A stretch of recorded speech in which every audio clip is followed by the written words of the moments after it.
Hello, welcome to another edition of 1036, Stories of Our Pandemic. I'm Portia Young. It's August, time when back-to-school preparations get underway. With COVID-19, there's more concerns for back-to-school plans among parents, teachers, and even students because of health and safety reasons. I know, I'm a concerned parent. One example of schools having several plans heading into the fall is Messmer Catholic Schools that has served families on Milwaukee's North Side for 95 years. It's a fixture that has allowed many families to break the cycle of poverty through education. I recently spoke with Messmer's president, Jim Pyatt, about the upcoming school year and lessons learned from our continuing pandemic. So what is it about Messmer that it keeps going for 90 plus years? Why? At the root of it is the gospel. Messmer is a Catholic school. We view education as a calling. For me, and I think for many of my colleagues, is the bedrock of why we want to do this and why we think Messmer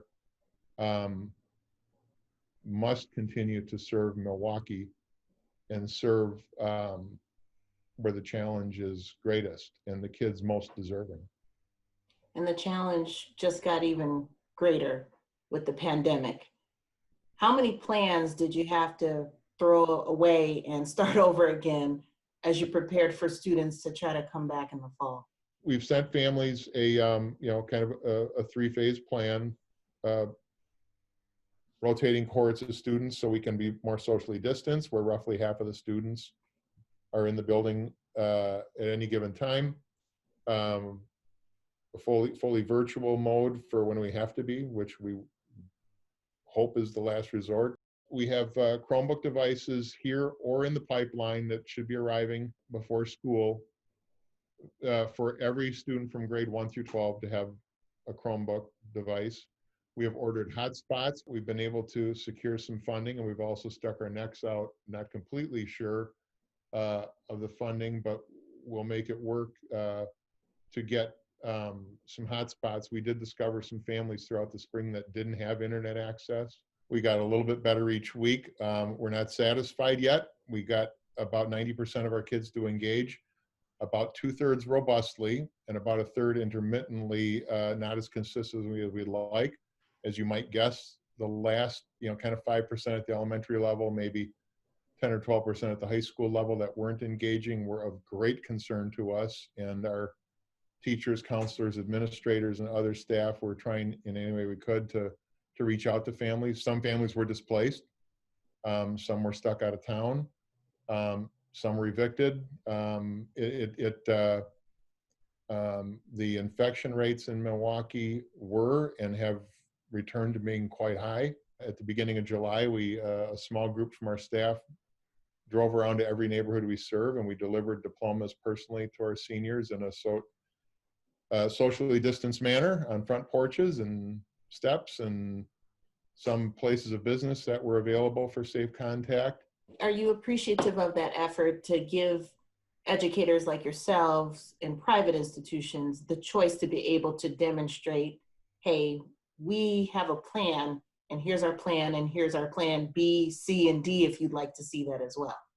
Honestly, as school officials, we would have liked to have known more clearly what was going on before June was over, and not find out in mid-July. But these are unprecedented times, and most agencies are pretty taxed. So we're pleased that the dialogue now has really good partners at the table.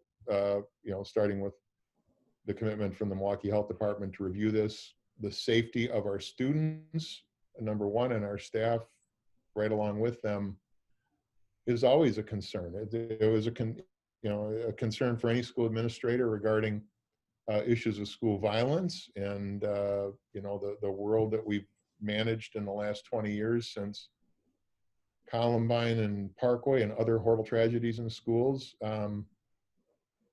You just never want anybody to anybody's well-being to ever be compromised, on your watch. We're going to look for any way we can responsibly get kids in the door.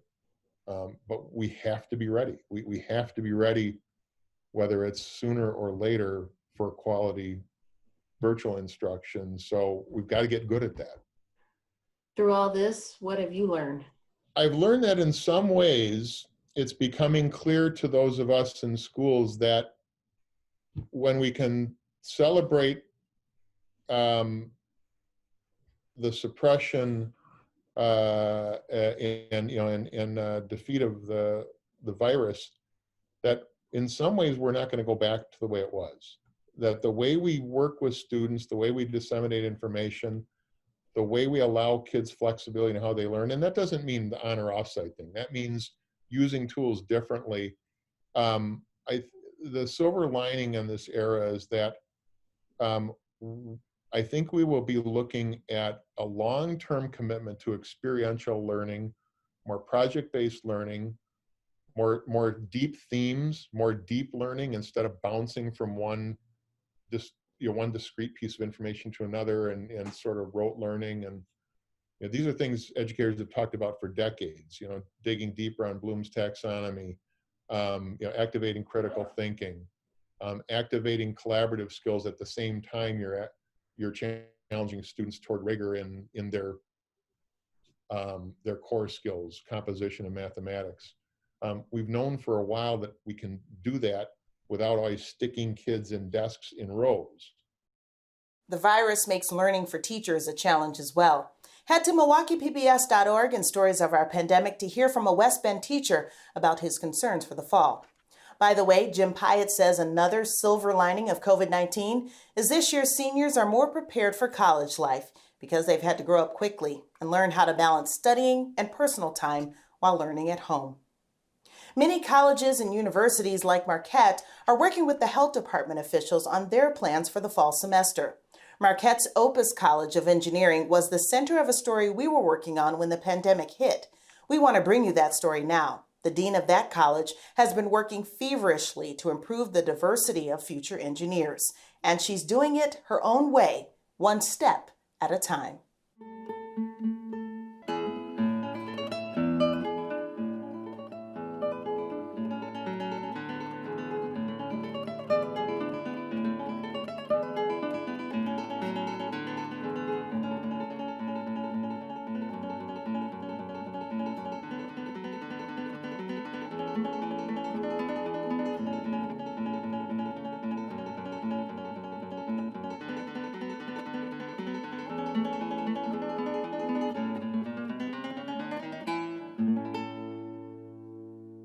I love to dance. I've always loved dance. I love to watch dance. I love put me in a nightclub, I'll dance all night. I like it because it's both mentally and physically challenging. And when I'm here, I completely forget about work.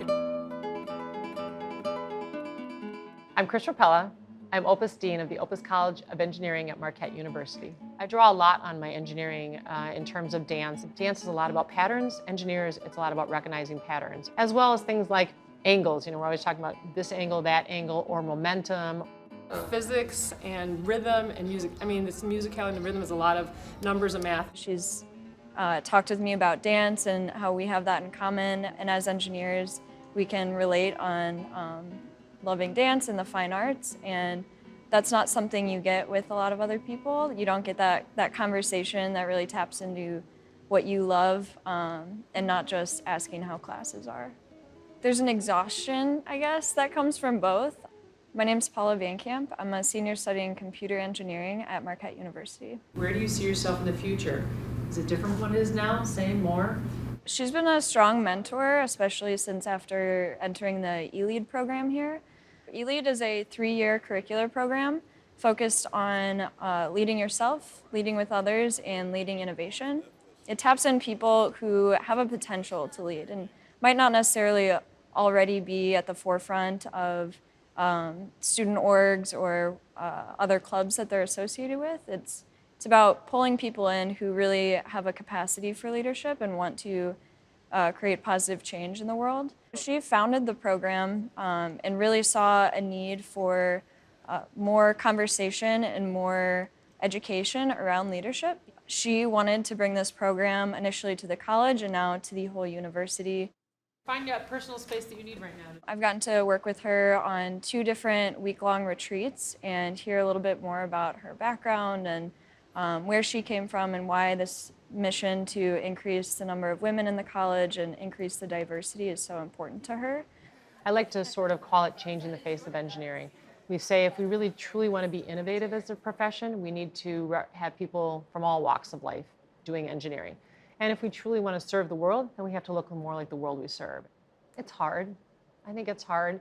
Not just at our institution, but even nationally. If you look at the numbers, for example, the National Science Foundation sort of keeps track of percent of undergraduates in engineering from, in terms of gender, in terms of people of color, in terms of many other factors. And if you look at a lot of the numbers, even, for example, for women, even nationally, undergraduate enrollments of women in engineering, peaked at around 2002 at around 22, 23%, and it really hasn't moved since then. And despite all the programming, the grants that we throw at it, the research we've done on it, we haven't changed a whole lot. And then the workforce, it gets even worse. I try to role model for them. I try to show them that. I think I'm very open and honest with them about what things I struggle with, what things have been hard for me, where things have gone well. I share my own journey with them. I was the first woman to be on the tenure track as a professor in biomedical engineering here at Marquette University. I was the first woman to become what's called a full professor, reach the rank of full professor in the College of Engineering. And I was the first woman to be a department chair in the College of Engineering, in particularly the Department of Biomedical Engineering. And I was the first woman to become the dean of the College of Engineering. So great to have all those first, but I'd love to see a lot more company of women in those ranks as a professor as well as in administrative leadership positions. In the beginning, it was hard. I was in an all-male department, mostly an all-male college, only a few women. And certainly even the men I worked with, most of them did not have spouses who also had a career. So I felt like I had to often hide my family situation or family demands, or I wouldn't be taken seriously. As a woman in engineering and as another minority, as a black man in engineering, there aren't a lot of us that look like us. And it can feel daunting because it seems intimidating because we feel like we're the only one that our voices might not being heard, that we might be afraid to speak. And she really does a great job of teaching us, both in E-Lead and just in our classes, just to be ourselves. My name is Mayo Wasson. I'm originally from Houston, Texas. I studied biomedical engineering with a focus on biomechanics here at Marquette, and I'm a senior. I was very fortunate and blessed to be a member of the Opus Scholars here at Marquette, and that's a scholarship that offers a full tuition scholarship to help first-generation college students. She wants to see you grow as a human being, not just as an engineer. She cares that you learn a lot of math and science, and she's going to be tough on you because I've had her for a class, so she's not easy, but she wants you to get a lot out of the class and everything, but she wants you to grow. I nerd out about engineering and basketball and band and all those kind of things, and everybody has their own things that they really like, and she really empowers us to find us what we're passionate about. We don't need sort of the obedient engineer in the past who's just all about numbers and calculations and all the technical stuff. A lot of that's being done by computers and artificial intelligence, and while we have to have a foundation in that, we know that the engineer in the future needs to have greater business acumen, be more creative, entrepreneurial, innovative, thinking differently, being much more well-rounded. The second piece of sort of changing that face is changing the face of our graduates. My name is Nelsie Hernandez. I graduated from the College of Engineering at Marquette University. My degree is in mechanical engineering, and I am a program manager now at Husco Automotive. I just remember seeing how knowledgeable she was, but also how confident she was. And it was surprising to me because there's a little bit of a stereotype in engineering that she was an engineer.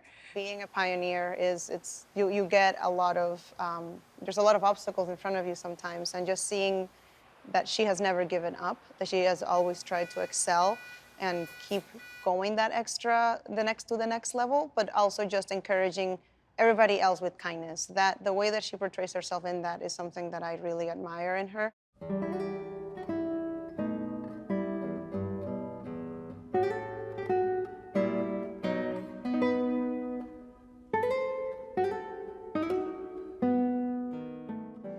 I'll say that engineering has a lot of its ups and downs. I would say the same thing with dance. There's a lot of precision and excellence that goes behind that, and that is one of the main things that I think about when I think of Tinkerpella. She reminds me a lot about my grandma. Not to say that she looks old at all, but she reminds me of her just in her strength, her poise, her wisdom. She reminds me of her humility and everything like that, and just the warm embrace that she gives to all the students here at Marquette.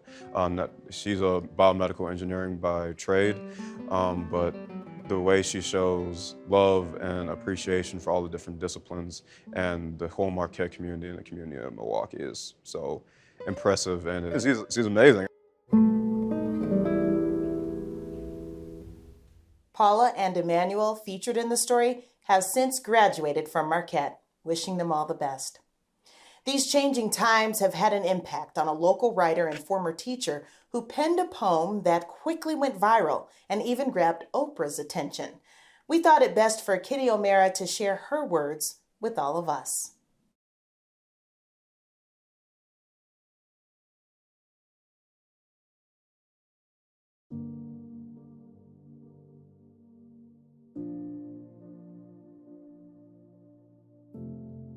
In the time of pandemic, and the people stayed home, and they read books, and listened, and rested, and exercised, and made art, and played games, and learned new ways of being, and were still.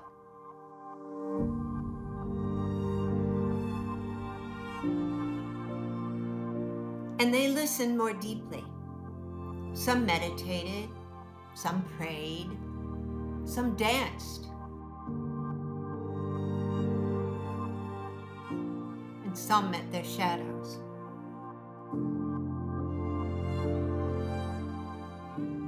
And the people began to think differently, and the people healed.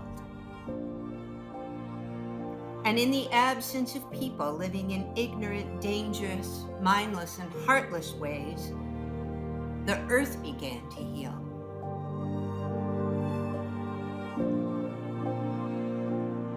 And when the danger passed, and the people joined together again, they grieved their losses, and made new choices, and dreamed new images.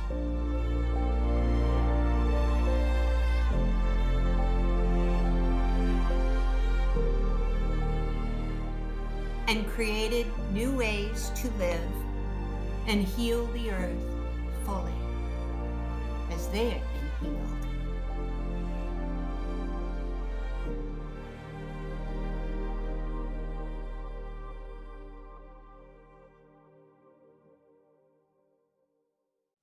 Milwaukee PBS Vice President and General Manager Bodan Zachary talked with Kitty about the inspiration behind the poem and all the attention it's received.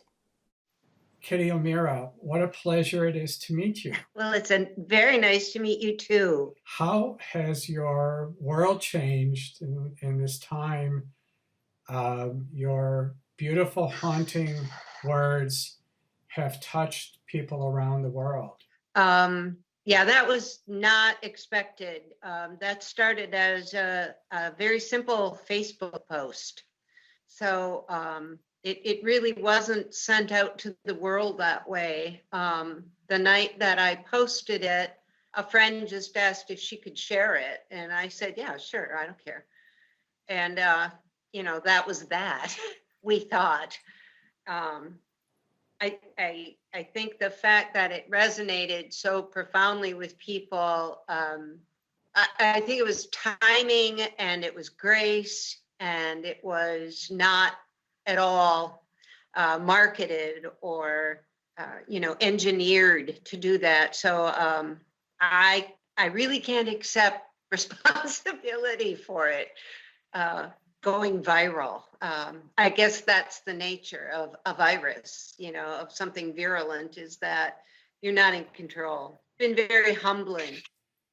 Do you remember the moment that the words started coming into your head and onto the page? Kind of. It was, I know it was Friday the 13th and it was lunchtime. And I had been talking with my husband, Philip, about my sadness that I wasn't working as a chaplain anymore. So I couldn't be with my friends in the hospital. And I was feeling very upset about what they would be facing. And Philip had been saying for a long time, just start writing again, start writing, start writing. And so I sat down and finished lunch and just kind of typed it and posted it. And did you read it and reflect on it, or simply just your heart said it and you put it out there? I think that it's the latter. Yeah. I just typed it, and I remember a moment of, ugh, I wonder if I should post this. It's kind of, it's not a comment on anything in particular. And I have posted things like that from time to time that I've written, but it was, I don't know. There was that moment of, maybe I shouldn't be putting this out there right now, or maybe I should edit it and think about it or whatever. And I didn't. I just posted it. Just kind of let it go and closed the computer and went back to work. You spoke about thinking of your friends who you couldn't be with. Clearly, Yeah. each of us is thinking about people in our lives who we can only talk to through these kinds of means. What has this time been in your life? Well, my husband and I are both retired, and we live on a kind of a chunk of land here that has a river and a bike trail on bordering its east and north side. So we're already living kind of remotely, both being retired, and I had been volunteering with a dog rescue. So once we got 5 of our own, we thought maybe we should rein that one in a little. So we've got 5 dogs and 3 cats and gardens galore, and a lot that keeps us busy here. It hasn't been a big shock for us to pull it in and quarantine ourselves because of the companionship we have. And of course, we're close to all our neighbors, although we're spread out. So, we're okay. We're fine. I miss my friends a lot. I miss seeing and hugging people. How do you envision the new normalcy, or where we might be one day again? I really hope it will be something like I imagined in my poem, which of course is allegorical, kind of a fantastic vision, but I think changes very definitely need to be made. I think people have been waiting for leaders to take action on things like climate change and minimum wage and all these problems we're having now with so many people out of work. I think are pointing up some of the things that need to be addressed in our world. And I don't see why we can't change and take up some of those issues more lovingly and communally, generously, and with our gifts. Have you been writing poems all your life? Yes. Yes, I have. When did you start? Yes, I have. When did you start? And do you remember what inspired you the first time? Well, my mother had been a teacher. And so going to the library was always set up as a huge adventure in our lives, and reading stories and reading books and listening, very good lessons in listening. So as soon as I could read and write, I was writing my own stories and poems. And that just kept up all my life. And do you have your first poem still? I do have some of my first poems, and no, I will not be sharing them. But I did have to do, I remember poetry class in high school, and I was falling in love with sonnets at the time. So maybe 25 sonnets for that project in high school. I remember that. that was probably, I mean, along with papers and things that I had written creatively all my life, and stories that you know, like you write when you're 10 and 11 and 8 and 9. I think those sonnets were probably the first time I really said to myself, oh, I'm going to be a writer. I'm a writer. How do you think students and children are going to take this moment and turn it into something more than the trying times that we're in right now? Well, I know that there are thousands, hundreds of thousands of amazing teachers out there kind of corralling that, as along with the parents, the anxiety and fear, and reassuring the children, and I think inviting them to open up creatively. I think they're very comfortable with their Zoom classes and things, from what I've heard from a lot of my teacher friends, so they're not intimidated by that at all. And I'm actually fascinated by how these kids will use this time in their art and their stories. I hope I live long enough to see that all blossom. I think children are very resilient, and I think if some of these hard lessons aren't learned by some of us who are older and should have learned them already, I think the children will come out wanting to make changes. I really do. I have great hope and faith in them. Could you tell me a little bit about your creative process? Are you writing all the time? Do you sit down? Do you do it in the morning? What inspires you? I read a lot. And because it's just the two of us here at, we call our home Full Moon Cottage. And since we're the only ones here other than the dogs, who always have a lot to say, but they say it with their eyes a lot. My husband isn't overtly chatty. He keeps me amused, and we have good visits, but then we kind of go our own way and have our own time.